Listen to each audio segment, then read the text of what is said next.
I remember that winter night as if it were yesterday. My partner and I were driving home after a long day when the snow began to fall heavily. We had planned a small road trip to get away from the busy city life, but nothing could have prepared us for what happened. The road was slippery and dark, and the blizzard made everything look like a white blur. I gripped the steering wheel tightly, my eyes straining to see through the falling snow. Suddenly, our car hit a patch of ice. In a flash, we lost control and the car skidded off the highway, landing in a ditch by the side of the road. My heart pounded as I looked over at my partner, who was just as scared as I was. We were stranded in the middle of a raging storm, our car stuck in the ditch, and no one else in sight. After trying in vain to restart the engine, we knew we had to accept help. As the minutes dragged on and the cold began to seep into our bones, a pickup truck pulled up behind us. The truck's headlights cut through the snow, and two men stepped out. One man had a thick beard and wore a heavy coat, while the other was slim and silent. They offered to tow our car to a nearby mechanic who could help us get back on the road. Desperate and with no other choice, we agreed. The pickup truck's engine roared to life as we climbed in, leaving our car behind in the ditch. The men drove us along a narrow, unfamiliar road that twisted through the dark countryside. The blizzard was at its worst, and I could barely see the road ahead. I felt a deep unease as we drove further from the familiar highway. I kept thinking about our situation, and I wondered if we had made a terrible mistake. After what seemed like an hour, the truck finally slowed and stopped in front of a small, rundown shed. The shed was barely lit by a single flickering bulb hanging from a low ceiling. Its broken door and grimy windows gave it a haunted look. The two men led us inside. Instead of the warm, welcoming place we had hoped for, we found ourselves in a cluttered space filled with old, stripped car parts. The smell of rust and oil filled the air, and every shadow seemed to hide something dangerous. Inside the shed, one of the men demanded cash for their help. My hands trembled as I fumbled through my wallet. I did not have much money on me, and I was slow with fear. When I hesitated, the man's eyes darkened. In an instant, both men pulled out knives, their faces hard and unforgiving in the weak light. They warned us that we had to pay, or else we would face serious harm. Panic exploded in my chest. I looked at my partner, and we silently agreed that we had to escape. I scanned the room and saw a small window behind a stack of old boxes. With no time to think, I rushed toward it and smashed the window with all my strength. Shards of glass flew everywhere as my partner and I squeezed through the opening. The cold night air hit us, and we ran as fast as we could into the dark woods beside the road. We did not stop to look back, even as we heard angry shouts and the sound of heavy footsteps behind us. The snow-covered trees and the deep silence of the woods became our only shelter. We ran until our lungs burned and our legs felt numb from the cold. Eventually, we reached a small clearing where the distant lights of a house shone like a beacon. We knocked on the door, and a kind old woman answered, quickly letting us in. Her warm home felt like a safe haven compared to the terror we had just escaped. Once we were safe, I called the police and told them everything. I described the treacherous road, our stranded car, and the men with knives who had tried to take our money. The officers promised to investigate. Later, I learned that the same men had been linked to several disappearances along that highway. Their pickup truck and their cold, calculated actions were known to the local police, who warned us never to travel that route again in winter. Weeks later, the police found our abandoned car in the ditch. It was stripped to its bare frame, missing parts that were essential for running. The sight of it sent a chill through my spine, and I could not help but think of the terror we had endured. I often lie awake at night, remembering the single flickering bulb in that grim shed, the glint of those knives, and the desperate flight through the woods. That night changed my life forever. I learned that even a simple road trip in winter can hide dark dangers. The cold and the snow were not the only threats on that road. Sometimes, human cruelty can be even more chilling.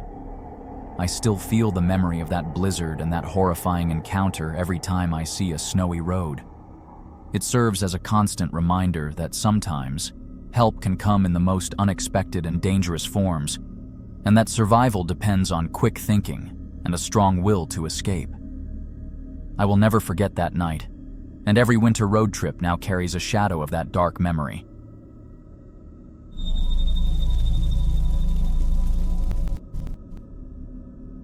I was driving home late one night, the road empty and the sky a deep, endless black. I had been on a long winter road trip, and I just wanted to get home. My headlights cut through the darkness as I made my way along the highway. The cold air seeped through the window, and I shivered despite the heat from the car. I had the radio low and my mind wandering, trying to shake off the loneliness of the night. Then I noticed it. A massive semi-truck following me, its red taillights glinting in the rearview mirror. At first, I thought it was a coincidence, but as I pressed the accelerator slightly, I saw the truck speed up as if it was matching every move I made. My heart began to race. I tried to remain calm, telling myself that maybe it was just another truck on a similar route, but something felt off. The truck stayed close, and its presence made my hands grip the wheel tighter. I could feel my pulse thundering in my ears as I drove, each mile stretching on forever under that unnerving shadow. The silence of the night was broken only by the soft hum of the engine and my own ragged breathing.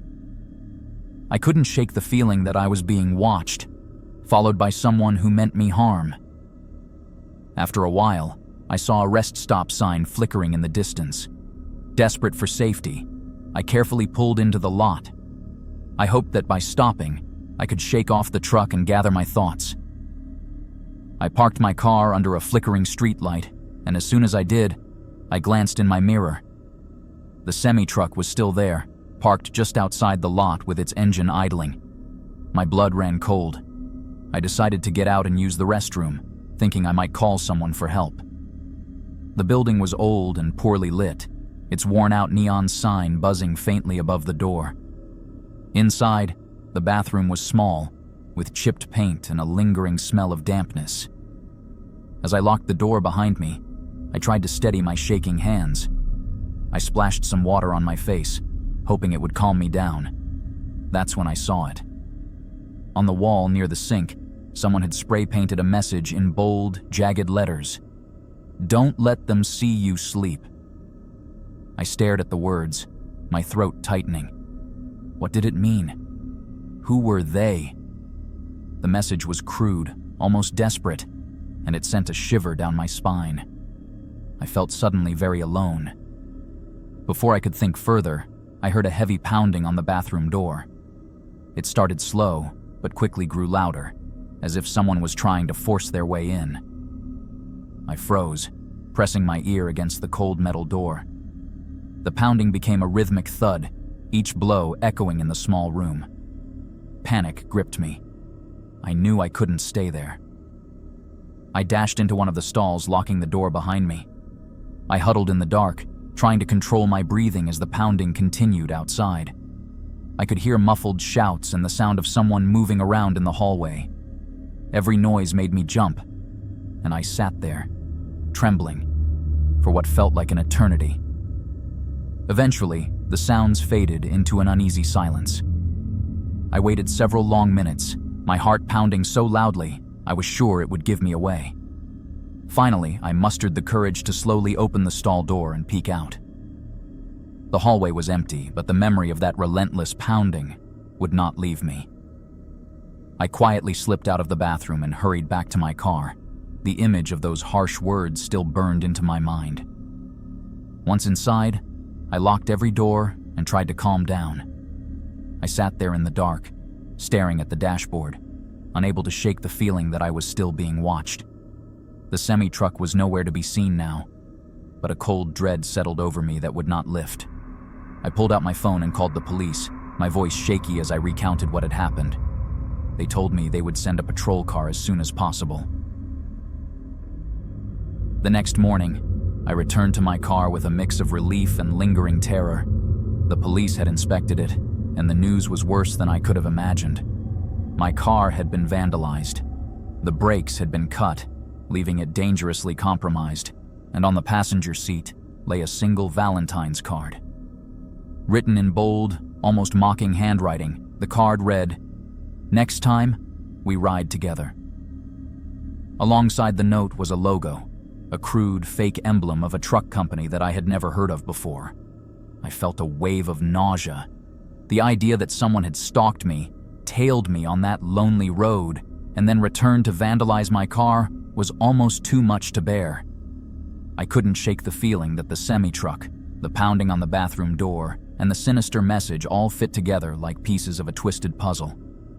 Someone had planned this, and they had made sure I knew it was personal. In the weeks that followed, I found it hard to drive alone at night. Every dark road and every flashing red light in my rearview mirror brought back memories of that terrifying night. The thought that someone out there was watching, waiting for me to slip up, filled me with a deep, unsettling fear.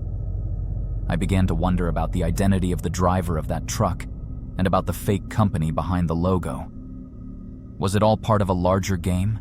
A sick thrill for someone who found pleasure in the fear of others?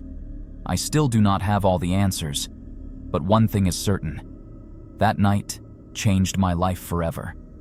The horror of being followed on a dark road, the chilling words sprayed on a bathroom wall, and the mocking message left in my car all serve as constant reminders that danger can hide in the most unexpected places. And now, whenever I drive alone at night, I cannot help but look over my shoulder, half expecting to see that red taillight lurking in the darkness.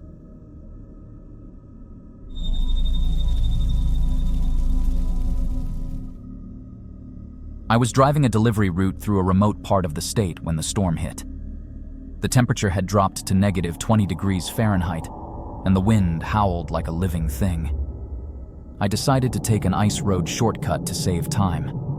The road was narrow and slick, and the snow fell thickly, reducing my vision to almost nothing. I gripped the steering wheel tighter, trying to focus on the icy path ahead. Suddenly, my truck shuddered and then stalled. I pulled over to the side of the road, my heart pounding with a mix of anger and fear. I stepped out into the biting cold, knowing I was alone in a place where help was miles away. I popped the hood, hoping to restart the engine, when I heard a soft knock on my window. I looked up and saw a figure standing by my truck. He wore a heavy parka, and his face was wrapped in scarves, hiding all his features. The man's presence was strange against the endless white of the blizzard. He leaned closer, and in a calm, almost friendly voice, he asked, "Need help?" But as I stared at him, I noticed something odd. His breath did not fog the glass at all, even in the freezing air. I felt a chill run down my spine that had nothing to do with the cold. Something in his empty eyes and the unnatural stillness of his voice told me not to trust him.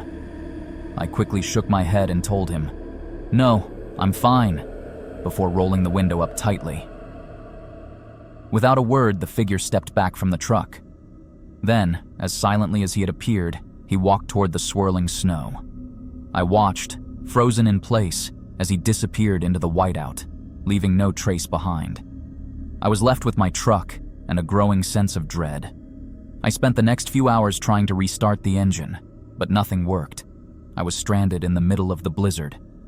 When rescuers finally arrived in the morning, they found me shivering, barely conscious, muttering about the thing with no breath. They helped me into a warm truck and took me to a shelter.